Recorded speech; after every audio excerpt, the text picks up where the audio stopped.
सभी को नमस्कार।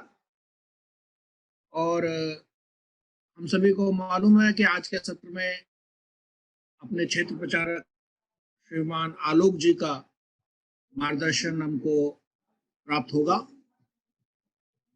जैसा कि हमारा क्रम है, आलोक जी भाई साहब के मार्गदर्शन के पश्चात मैं आप सभी को अनम्यूट करूंगा और उस समय फिर हम दोबारा म्यूट करके एक एक करके जिनका कोई प्रश्न या कोई चर्चा करना चाहेंगे तो हम उसको शुरू करेंगे।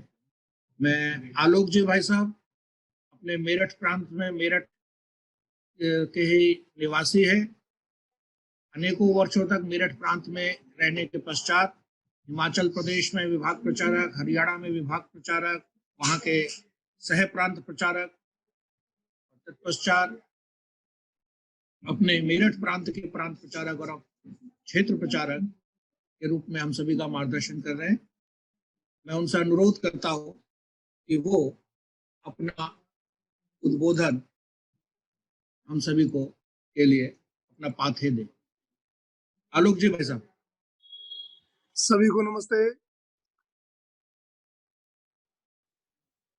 नमस्ते का महत्व तो बढ़ गया है और विश्व भर में नमस्ते सर्वमान्य अभिवादन का तरीका बन रहा है। हालांकि ये दुर्घटनावश है, परंतु जैसा भी है, ऐसा विपत्ति काल मानवीय सभ्यता पर न पहला है और न है आखिरी है। बहुत पुराना नहीं। अगर हमने थोड़ा सा पीछे जाएंगे तो हमारे ध्यान में आएगा कि प्रथम विश्व युद्ध के अंदर स्पेन के अंदर एक बीमारी चली, उसको स्पेनिश फ्लू बोला गया। हमारे सैनिक ब्रिटिश गवर्नमेंट की ओर से वहां लड़ने गए थे। पानी के जहाजों से वापस लौटे। लौटने के बाद अपने बंदरगाहों पर उतरे, जिसमें मुख्य मुंबई, कलकत्ता ये बंदरगाह थे। युद्ध समाप्त हो गया, चौथा में शुरू हुआ, 16 में समाप्त हो गया। जब वो लौटने के बाद 16 से 20 तक अपने देश के अंदर पहले बंदरगाहों के पास, फिर वो रेलों में बैठकर अपने अपने गांव की तरफ गए, फिर वहां पर ये फ्लू पहुंचा। और कितना भीषण रहा होगा इसके पुराने चित्र मौजूद हैं। अभी न्यूजीलैंड का दिखाया था, जो आज वर्तमान न्यूजीलैंड देश है, इसकी आबादी उस समय मात्र 10 लाख थी और 10 लाख में लगभग 10,000 लोग मरे थे। पूरे विश्व की आबादी 130-135 करोड़ थी, उसमें लगभग 5 करोड़ लोग मरे थे। और हिंदुस्तान के अंदर इस सारी बीमारी में 16 से लेकर 20 तक जो 21 की जनगणना हुई है, उसके अनुसार ब्रिटिश लोगों ने आंकड़ा दिया कि 101 करोड़ 80 लाख लोग कम जनगणना में आए हैं। अब मरे कितने हैं ये तो आकलन आज नहीं कह सकते, परंतु 1 करोड़ 80 लाख लोग। अब भारत की कुल आबादी कितनी थी? तो लगभग 35-36 करोड़, सब मिलाकर पूरे भारतीय महाद्वीप। तो आप परिस्थिति का भीषणता का अनुमान लगा सकते हैं। अभी आगरा के पास 103 वर्षीय एक माता जी का निधन हुआ। निधन नहीं हुआ, अभी जीवित है वो। तो उनका इंटरव्यू हुआ, तो उन्होंने कहा कि मैं छोटी बच्ची थी और मेरे ताऊ मुझे गोदी में उठा के ले गए थे। गांव में सब लोग मर गए थे और हम पेड़ों पर रहे, और कई दिन रहने के बाद तब गांव में वापस आए और दोबारा बसावट शुरू हुई। ऐसा अगर हम पुरानी पीढ़ी के लोगों से पूछेंगे तो हालांकि कोई जीवित बचना आसान नहीं है, कोई होगा उसका होगा भी तो स्मृति नहीं होगी, बहुत शिशु रहा होगा, परंतु ऐसी भीषणता रही है। कई वर्षों तक देश की अर्थव्यवस्था काबू में नहीं आई। जो गुलामी का दौर था, प्रिंट मीडिया, इलेक्ट्रॉनिक मीडिया इत्यादि बहुत प्रभावी नहीं थे। प्रभावित है तो बहुत प्रसार की गुंजाइश नहीं थी, तो एक बंद जैसा समाज था, तो अपनी ही दुर्दशा को भोगा। ऐसा सब देशों में हुआ। न्यूजीलैंड का केवल आया है कि उसने इसका स्मारक बनाया, जो इसमें दिवंगत हुए उनकी स्मृति को सुरक्षित न्यूजीलैंड ने रखा। पर यह महामारी इससे पहले नहीं आई थी क्या? ऐसा भी नहीं है। 18वीं शताब्दी में भी ऐसा हुआ, तब भी करोड़ों लोग मरे, और ऐसा शताब्दी दर शताब्दी होता रहा है। फ्लू है, प्लेग है, पोलियो है, मलेरिया है, सार्स है, चिकनगुनिया है, हैजा है, टाइफाइड है, टीबी है, कैंसर है, एड्स है, हेपेटाइटिस है। ऐसी अनेकों बीमारियों से मानवीय सभ्यता निरंतर जूझती रही है और पार भी पाती रही। किसी की वैक्सीन अथवा दवा विकसित हुई, किसी की नहीं हुई। पर यह बीमारी बड़ी अजीब है। मलेरिया, चिकनगुनिया, टाइफाइड, हैजा, टीबी, इनमें यदि आप औषधि नहीं लेंगे तो मृत होंगे ही होंगे। पर यह बीमारी विलक्षण है, फैलती तो तेजी से है और मात्र स्पर्श से फैल जाती है। केवल थूक के कुछ कण से भी फैल सकती है, परंतु उसके बावजूद भी एक बड़ी विशेषता है कि आप दवा मत लीजिए, गर्म पानी पीजिए, एकांत में अपने द्वारा दूसरे को फैलने से रोकिए, ठीक भोजन कीजिए, तो लगभग अभी 96% लोग इससे ठीक हो रहे हैं बिना दवा के। 6 जितनी बीमारियां मैंने बताई उनमें आप दवा नहीं लेंगे तो निश्चित मृत्यु है, और इसमें आप दवा नहीं लेंगे तो 96% आप सुरक्षित हैं, केवल एहतियात बरतने से। तो वैक्सीन जब आएगी, दवा जब आएगी, आती रहेगी, परंतु एक दवा तो मौजूद है ना कि आप थोड़ा एहतियात रखिए। उसके लिए बहुत सारे उपाय बताए गए हैं, और जो 4% मृत्यु हुई भी है उनमें दुर्भाग्यवश वो लोग ज्यादा हैं जिनको पूर्व में अनेकों बीमारियां या एकल बीमारियां थी और गंभीर बीमारियां थी, इसलिए उन पर इसका प्रभाव ज्यादा हुआ। और ये स्वाभाविक भी होता है।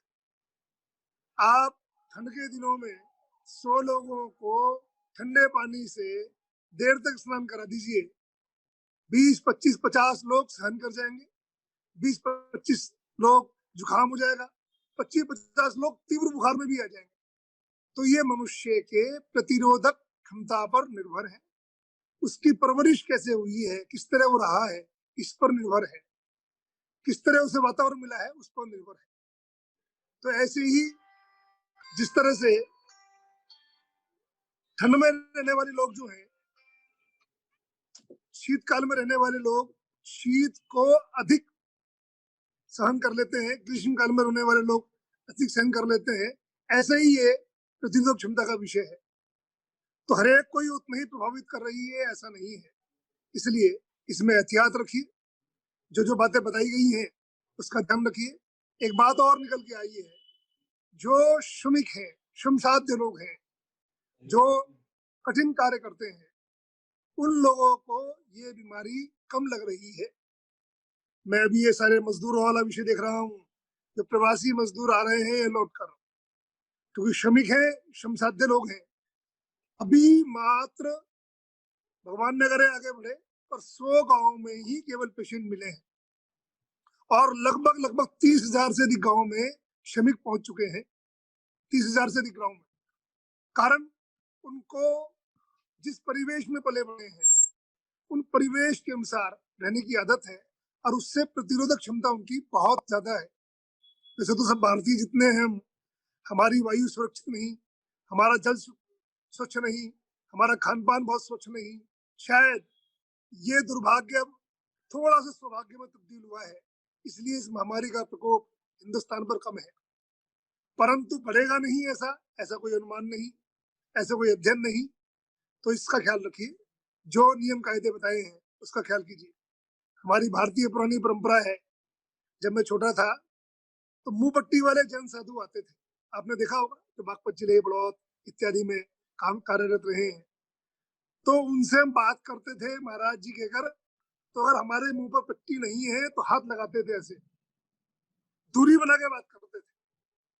और अहिंसा मतलब शाकाहार, खाना मतलब घर का खाना खाना, पानी मतलब छान के पानी पीना, और अधिकतम प्रकृति में रहना, पंखा नहीं चलाना, एसी नहीं चलाना और कूलर नहीं चलाना। ये सब बातें वो कहा करते थे कि इसका पालन कीजिए। जितना प्रकृति के नजदीक रहेंगे उतना ही आप स्वस्थ रहेंगे, ऐसा जैन मुनि आरंभ से कहते आए हैं। वो भारतीय परंपरा का एक अच्छा हिस्सा है और वो आज सब चीजें आज चरितार्थ हो रही हैं। सब चीजें सब को ध्यान में आ रही है कि हाँ, वस्तुतः ऐसा ही है जैसा कहा जाता था।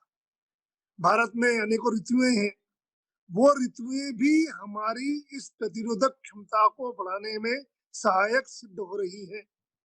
तीव्र शीत, अब तीव्र गर्मी आएगी, फिर घनघोर वर्षा होगी। ये सब चीजें भी हमारे पूरे शरीर को ज्यादा से ज्यादा प्रतिरोधक बनाती हैं। उसका भी लाभ हमें इस सारी बीमारी में मिल रहा है। पूरे देश में अभूतपूर्व बंद है, ऐसा बहुत लोगों के जीवन में पहली बार है। बहुत सारी खराब चीजों के साथ साथ अच्छी चीजें हुई हैं।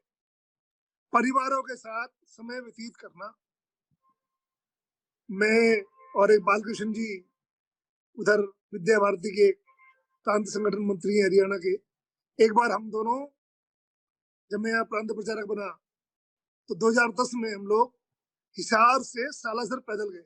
दोनों लोग थे हम, केवल 50-50 किलोमीटर रोज चले प्रतिदिन, खूब बातें करते चले।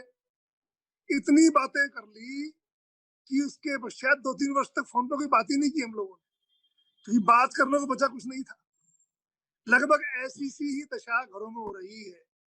जो हमारे संबंध थे, बच्चों से बातचीत थी, बुजुर्गों से बातचीत थी, माता पिता की बातचीत थी, बच्चों की बातचीत थी, वो इतनी इतनी इतनी इतनी हो गई, उसमें से बहुत चिंतन मंथन, बहुत सारी चीजें निकल रही हैं। बस शुक्र ये है कि ऐसा नहीं होना चाहिए कि पश्चात बात ही ना हो। मैं तो केवल उदाहरण दिया कि साथ रहने से कितनी सुदीर्घ वार्ताएं, कितनी लंबी वार्ताएं होती हैं। परिवारों का महत्व तो हमारे यहाँ शुरू से है, वो महत्व और बढ़ गया, और अधिक बढ़ गया। मुझे यहाँ ध्यान में आ रहा है कि परिवार में कोई एक कोरोना संक्रमित निकला, अभी ध्यान में आ रहा, कल डॉक्टर साहब बैठे हुए थे यहाँ पर, मिलने आए थे, यहाँ जो मेडिकल कॉलेज के हैं। तो परिवार कितना प्रगाढ़ है। पश्चिमी देशों में जहाँ कोरोना के कारण लोग मृत हो रहे हैं, तो रिश्तेदार खैर आना भी कम किया है, सरकार भी कम बोल रही है कि मत आइए, परंतु आ नहीं रहे, लावारिस लाशें हो रही हैं। तो शवदाह करना तो ठीक है, परंतु उन्होंने बताया कि जितने भी कोरोना संक्रमित लोगों का हम इलाज कर रहे हैं, परिजन छोड़ने को तैयार नहीं, पत्नियां पति को छोड़ने को तैयार नहीं, माताएं बच्चों को छोड़ने को तैयार नहीं, पिता बच्चों को छोड़ने को तैयार नहीं। तो कहते हैं कि हमें साथ रखिए, जो होगा हमारे साथ, जीवन मरण एक साथ है। ये हमारी परिवार भावना को पोषण देने वाला है। हालांकि डॉक्टर उनको अलग रख रहे हैं, परंतु उन्होंने कहा हो जाए मर जाए साथ ही मरेंगे, परंतु अलग होने को तैयार नहीं। ये परिवार के भावनात्मक संबंधों की कितनी मजबूती है उसका प्रदर्शन करने वाला विषय है। ये भारत में ही संभव है। तो ऐसे बहुत सारी चीजें इसके अंदर हुई हैं, बहुत सारे नई तरीके। मैं ही हूँ, इतने वर्षों से संघ का प्रचारक हूँ और एंड्रॉइड फोन का प्रयोग करता हूँ, परंतु उसके पश्चात भी जूम ऐप का उपयोग, गूगल ऐप का उपयोग या इस तरह नई तकनीक का उपयोग ये मैंने कभी नहीं किया था। और अब इतना कर लिया है कि पिछले 50 दिनों में शायद अगले 5-10 वर्षों तक की सारी बैठकें इसी में कर ली है हम लोगों ने, पर नई तकनीक सीखी है। तो ये भी सब चीजों का चलन बढ़ा है। प्रकृति के साथ रहना, बहुत घरों में बातचीत होती है, जाना तो संभव नहीं हो रहा है। तो बच्चे भी इतने जागरूक हैं, जन्मदिन है, केक मंगाए क्या, ऑर्डर देकर, बच्चे मना करते हैं नहीं मंगाने की जरूरत नहीं है, मम्मी माता घर में बना लो जो बना सकती हो आप। आइसक्रीम मंगाए क्या, नहीं आइसक्रीम की आवश्यकता नहीं है। बाहर का खाना मंगाएगा, नहीं नहीं बाहर का खाने की जरूरत नहीं है, जो घर में है। यानी जो हमारी भोजन की, खान पान की आदतें हैं, उनमें भी बदलाव है। जिन मसालों को, जिन चीजों को, जिन घर की रसोइयों को, जिन हमारी दादी नानियों के नुस्खों को हम त्याज्य मानते थे, बेकार मानते थे, वो सब कितनी प्रासंगिक हो गई है, इसका अनुमान आयुष मंत्रालय द्वारा दी गई सूचनाओं के आधार से लगा सकते हैं। वही सब खान पान की, रसोई की सामान्य चीजों से दवा, औषधियां, काढ़े, इम्यूनिटी सिस्टम बढ़ाने के लिए दवाएं बन रही हैं। तो ये भारतीय परंपरा को पोषण देने वाली चीजें हैं। केरल ने बहुत अच्छी उन्नति की है। केरल सरकार का कदम सराहनीय है, हमने सुना होगा समाचार पत्रों में। और जो मैंने पता किया जितना भी, केरल में सर्वाधिक जड़ी बूटियां अथवा मसाले होते हैं, और वहां पर इसका उपयोग भी बहुत अच्छे तरीके से करना केरल के वासी जानते हैं। इस सब चीजों में उन्होंने बहुत अच्छे ढंग से उन सम्मिश्रणों का उपयोग किया जो प्राचीन पद्धतियां वहां खान पान की रही। शायद इसलिए उन्होंने इस पर जल्दी विजय की ओर बढ़ गए। तो बहुत सारे चीजें बन रही हैं। ग्रामों में पलायन हो गया था, गांव में खेत जोतने वाले लोग नहीं रहे थे, अब गांव में दोबारा बाहर आई है। विशेषकर उत्तरांचल वगैरह में तो बहुत अच्छी स्थिति हुई है। लगभग 70 से 80% प्रवासी गए हुए लोग भारत आ गए हैं। उत्तराखंड की आबादी 1 करोड़ 10 लाख 15 लाख है। 15 से 20 लाख लोग इस सब में वापस आ गए हैं। सरकारी आंकड़ा थोड़ा कम हो सकता होगा, परंतु बताते हैं लोग इतने आ गए हैं। तो ये सब चीजें ग्राम्य व्यवस्था को संभवतः मजबूत करें, रसायनों पर निर्भरता को संभवतः कम करें, प्रकृति संरक्षण को और अधिक बढ़ावा दे, भारतीय समाज में परिवार परंपरा को और अधिक बढ़ावा दे। इसका महत्व सब लोग समझेंगे। बाहर के खान पान की जगह घर का खान पान अच्छा है, इसको ज्यादा बढ़ावा दे। ऐसी बहुत सारी चीजें, इसके अच्छे बुरे प्रभाव कालखंड में आने वाले हैं। बहुत सारे जो संकट आए हैं, उन संकटों में एक संकट ये भी है कि विद्यालय में अभी संभवतया लगता नहीं कि जुलाई मास तक भी, जून तक तो निश्चित ही नहीं है, जुलाई में भी संभवतः कक्षाएं लगेंगी, कुछ कह नहीं सकते। कक्षाएं लगेंगी तो शायद हमें उसमें कक्षाएं बढ़ानी पड़ सकती हो। अभी तक 40 की कक्षा रही होगी, अब शायद 20 की करनी पड़ सकती हो, कह नहीं सकते। बसों में आने वाले विद्यार्थी वो 40-50 आते थे, शायद 20 लाने पड़े, मालूम नहीं क्या होगा। खेल का कालांश हो सकता होगा, नहीं कह नहीं सकते। पानी अपने आप लाना पड़ेगा, इसलिए हमें इसके साथ ही जीना होगा। विद्यालय का स्वरूप क्या रहेगा कुछ कह नहीं सकते अभी। हालांकि जहाँ कोरोना का प्रकोप कम हुआ है, उन जगहों पर जो विद्यालय खुले हैं, उनमें बच्चों के आगमन और बसों में कितनी बच्चे डालने हैं, रिक्शाओं में कितने बच्चे आने हैं, इनमें न्यूनता बरती गई है। और बच्चों की स्वच्छता का, विद्यालय की स्वच्छता का बहुत ज्यादा ख्याल वहां रखा जा रहा है। अपना सामान अपने आप उपयोग करो, कोई किसी को पेंसिल ना दे, पेन ना दे, कलम ना दे, कॉपी ना ले, ये सब चीजें आ रही हैं। स्पर्श ना करे, पर ये स्वभाव में आना आसान नहीं है। तो 2 दिन में सबके स्वभाव में आ जाएगा, ऐसा संभव नहीं। इसलिए विद्यालयों के स्वरूप को लगातार आप सभी लोग सोचते समझते जानते रहिए। दूसरे अन्य देशों में जहाँ लॉकडाउन खुला है, विद्यालय आरंभ हुए हैं, तो वहां पर क्या स्थितियां हैं, इसको थोड़ा नजर रखिए। दूसरा, अत्याधुनिक तकनीक जो है, इसका उपयोग बढ़ेगा, ऐसा मुझे लग रहा है। क्योंकि जो विद्यार्थी विदेशों में पढ़ते हैं, उन सभी पढ़ने वाले विद्यार्थियों को संपर्क किया वहां के विश्वविद्यालयों ने, और संपर्क करने के पश्चात उनसे कहा कि आप ऑनलाइन ही निरंतर हमारे संपर्क में रहिए, हमारी कक्षाओं में रहिए। हमारे कार्यालय के पास ही अमेरिका में रहने वाला विद्यार्थी है, राहुल नाम है उसका। तो आप सोच सकते हैं लगभग उसको प्रतिदिन 7 या 8 घंटे अपने कामकाज में व्यस्त रखा हुआ है उन्होंने। ऐसे ही बेंगलोर के बहुत सारे विद्यालय हैं, वो अपने बच्चों को लगातार संपर्क में रख रहे हैं। इसी तरह से प्रतियोगी परीक्षाओं के जो कोचिंग चलाने वाले लोग हैं, उन्होंने भी बड़ी संख्या में इस तकनीक का उपयोग करके वो निरंतर कक्षाओं को दे रहे हैं। और शायद मानव संसाधन मंत्रालय ने भी दूरदर्शन के माध्यम से विचार किया है कि हम ये कक्षाएं उन तक पहुंचाएं। चूंकि एंड्रॉयड फोन सब जगह नहीं है, ग्रामीण क्षेत्रों में विशेषकर इंटरनेट की इतनी अच्छी सुविधाएं भी नहीं है। तो ऐसे में दूरदर्शन प्रभावी माध्यम है।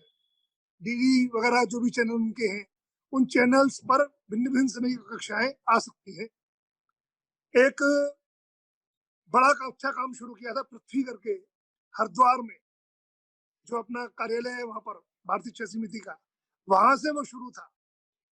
वो दूरदर्शन अथवा दूरदर्शन जैसे ही माध्यम के अनुसार वो कक्षाएं ऑनलाइन देते हैं, तो वो सब शायद करना पड़ सकता होगा।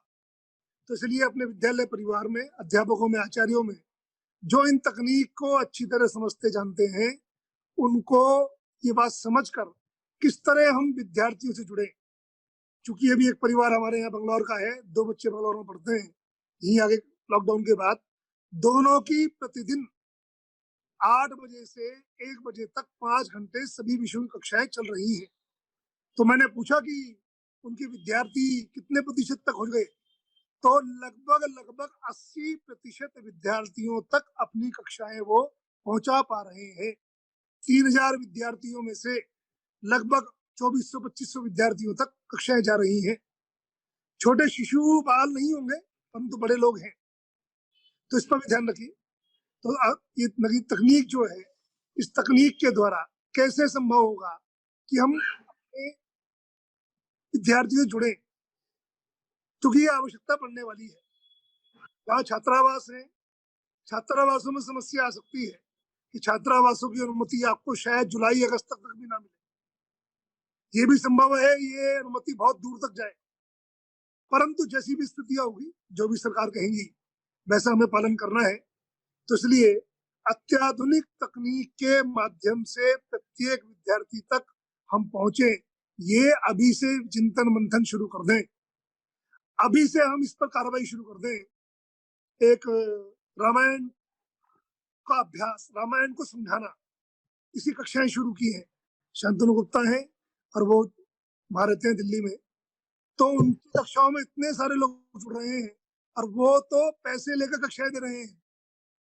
तो ऐसे साथ साथ संस्कार, ज्ञानपरक, वस्तुपरक चीजें भी हमें सोचनी पड़ेगी। संभवतः हमें परीक्षाएं पहले सत्र की ये ऑनलाइन करानी पड़ सकती हो, तो ऐसे में क्या करेंगे, इस विषय पर भी सोचना पड़ेगा। सोचेंगे तो हल निकलेगा।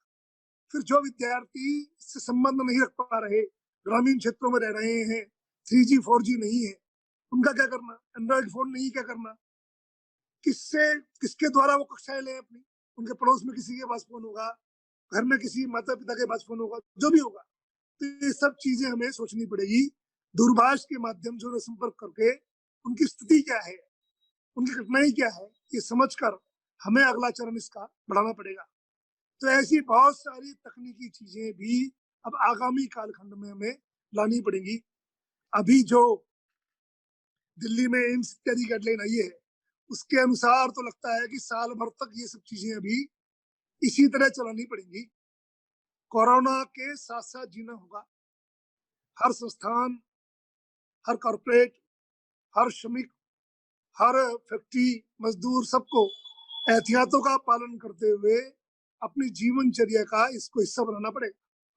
तो शैक्षणिक जगत को भी इस विषय में ये करना पड़ेगा।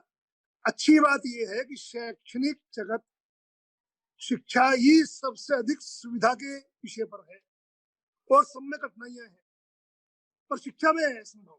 जो शिक्षा में बड़ी मात्रा में सुनना, देखना, समझना, जानना, ये सब चीजें दूर संचार के माध्यम से संभव है। परंतु फैक्ट्री चलाना तो कर्म कौशल है, वो तो हाथ से संभव है, काम करेगा तब तो कुछ होगा उसमें फैक्ट्री में। पर ये जो आपका हमारा शिक्षा का जगत है, इसमें इस तकनीक का उपयोग सर्वाधिक है और सर्वाधिक सहज भी है। तो इसलिए अपने विद्यालय में जो इस तकनीक के जानकार लोग हैं, उनको थोड़ा संपर्क में रखिए, बातचीत कीजिए उनसे। आगामी सभी संभावनाओं पर विचार विमर्श करते हुए, मुझे मालूम नहीं, मैं इसका विशेषज्ञ नहीं हूँ, मैं इसका बहुत कम जानकार हूँ, हम भी सब चीजें सीख रहे हैं, आप में से भी जो बड़ी आयु के हैं वो भी चीजें सीख रहे हैं। परंतु निश्चित रूप से हर विद्यालय में ऐसे तकनीकी जानकार विद्यार्थी मौजूद हैं, अध्यापक मौजूद हैं, जो इन सब चीजों को भली भांति जानते हैं। तो उनके सदुपयोग पर, प्रयोग पर विचार विमर्श कीजिए। एक विषय छोटा सा और है, एक संकट और आया है आर्थिक। तो आर्थिक संकट में ध्यान में ही है, सरकार ने निर्देश जारी किए हैं, सभी को न्यूनतम वेतनमान देना है। वेतनमान देना है तो फिर स्वाभाविक है, दूसरा कहा कि फीस नहीं लेनी है, वेतनमान देना है। अब वेतन मार्च का तो कोई दिक्कत नहीं था, पर अप्रैल और लगभग मई 2 महीना, और तीसरा जून खाली रहता है, वैसे भी जून 3 महीने हो जाएंगे, तो 3 महीने का मतलब लगभग 25% अपना सत्र, और इनकी फीस लेनी नहीं है। तो ऐसे में फीस वृद्धि भी करनी नहीं है कि बाद में क्षतिपूर्ति कर ले। तो आगामी समय में नई फीस वृद्धि करनी नहीं, 3-4 महीने की फीस लेनी नहीं, और जितनी वेतन है वेतन देने हैं। तो ऐसे में विद्यालयों का आर्थिक स्तर क्या होगा?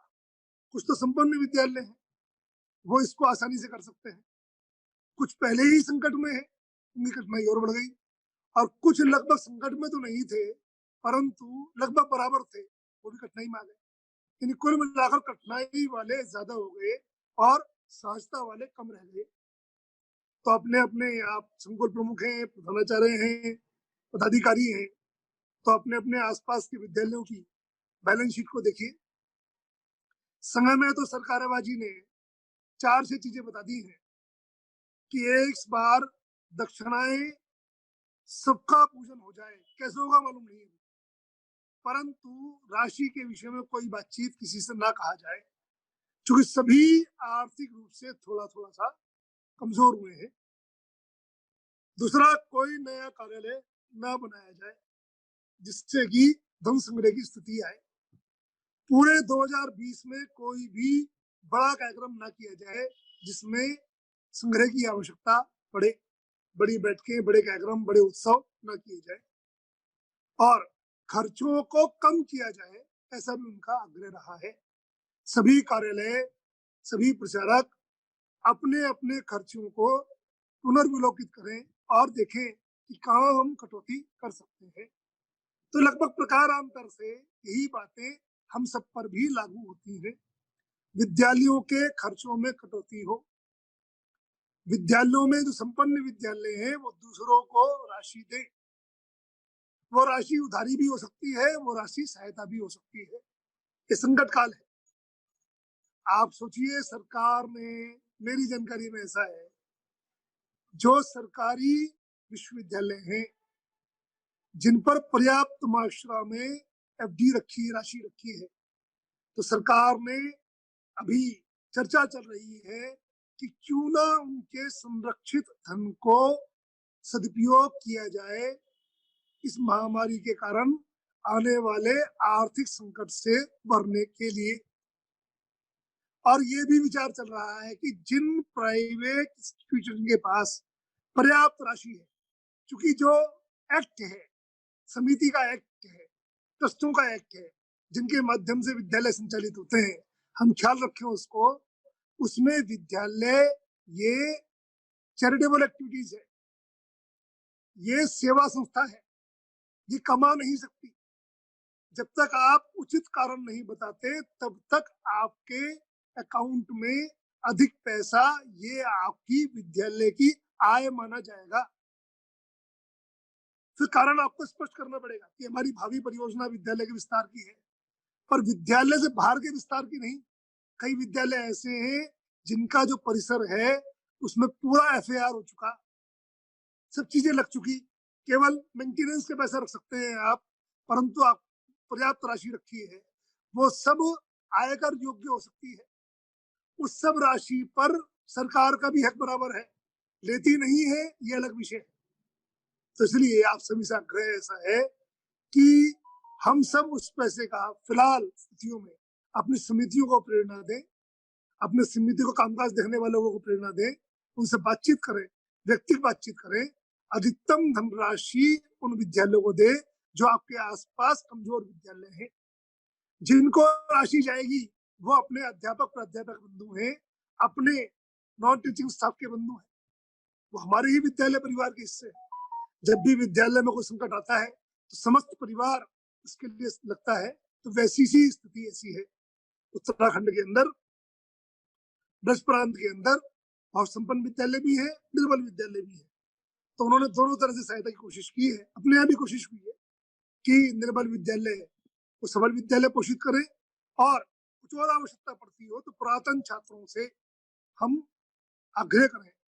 और ये भी इसकी आवश्यकता पड़ती हो तो ऐसा भी लग सकता है कि धनी मानी लोगों से हम बात करें, शुभचिंतकों से बात करें कि हमें वो 1-2 साल के लिए बिना ब्याज का लोन दे। जो भी एक प्रारूप हो सकता है हम सोचें। परंतु जितना मैं जानता समझता हूँ, मेरठ प्रांत के संपन्न विद्यालय यदि निर्बल विद्यालयों का पोषण करेंगे तो पर्याप्त राशि विद्यालयों में रखी है, राशि की कमी नहीं है। तो आप सभी से आग्रह है, इस महामारी में, इस संकट काल में परिवार भावना का परिचय देते हुए अपने अपने प्रयासों से हम धनराशि को दूसरे विद्यालय को दें। इसका तरीका क्या है, केंद्रीय व्यवस्था में देना है, प्रादेशिक व्यवस्था में देना है, ये मुझे जानकारी नहीं है, ये तपन जी विस्तृत जानकारी जानते होंगे, परंतु करना चाहिए, ये आवश्यक है। तो कुल मिलाकर इस सब महामारी ने मनुष्य जाति को सोचने पर विवश किया है, मनुष्य जाति को चिंतन करने पर विवश किया है। मनुष्य जाति को प्रकृति ने अपना रौद्र रूप का एक थोड़ा सा हिस्सा दिखाया है, और ये जताया है कि तुमसे मैं नहीं, मेरे से तुम हो। तो इसमें आत्मविलोचन हम कर रहे हैं, हम समझ रहे हैं, जान रहे हैं चीजों को।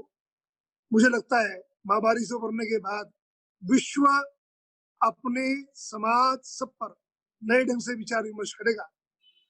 नई कृषि की तकनीक, नई खान पान की तकनीक, नई चीजें परिवार के संदर्भ में, नई व्याख्याएं वो आएंगी। तो हम शिक्षा जगत के लोग इन नई बातों का भी चिंतन मंथन निरंतर करते रहे। जब भी इस विषय पर वार्तालाप, चिंतन, मनन, लेखन इत्यादि हो, तो उसमें हमारे शोध का भी कुछ न कुछ परिणाम होना चाहिए। क्योंकि हम शिक्षा जगत से जुड़े हैं, हमारे पास वो पीढ़ी है जिन्हों आगामी युग जीने हैं। उन युगों को जीने में हम ऐसी बातें जरूर खोज लें कि उनके हम शिक्षण में कुछ ऐसी सहायता कर सकते हो जिनको अगला जीवन जीने में सहायता प्राप्त हो। तो मैं समझता हूँ इस सब विषयों पर इतना कहना पर्याप्त है।